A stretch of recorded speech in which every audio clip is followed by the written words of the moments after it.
મોં ખુલતું નથી, બરાબર ખાઈ શકાતું નથી.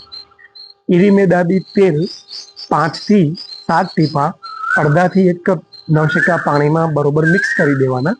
પછી એ મોંમાં ભરી રાખવાનું. આને કહેવાય કોગળો. થોડો વધારે સમય ભરી રાખજો.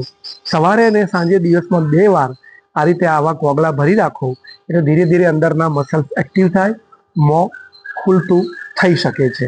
ધીરજ ન ગુમાવશો. અને મોંની અંદર જે ચાંદા પડે છે એના માટે શું કરવાનું? ઠંડુ દૂધ મોંની અંદર તમે એનો પણ કોગળો ભરી રાખો સવારે અને સાંજે દિવસમાં 2 વાર, પછી એને કાઢી નાખવાનું. તો આનાથી પણ અંદર જે ચાંદા છે એ ઘટી શકે છે.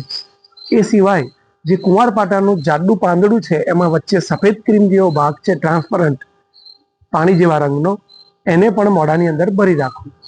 જરાક વધુ ટાઈમ, દિવસમાં 2 વાર, પછી એને પણ કાઢી નાખજો. અહીંયા બધી દિવાલ અહીંયા સરખી થશે. પછી તમે જે ખાવાનું શરૂ કર્યા પછી પેટમાં પધરાવો એ એવી વસ્તુઓ અંદર જવા દો જેના કારણે મોટા આંતરડાના જે ગટ બેક્ટેરિયા છે, આખું અહીંનું માઇક્રો ઓર્ગેનિઝમ રિપેર થાય.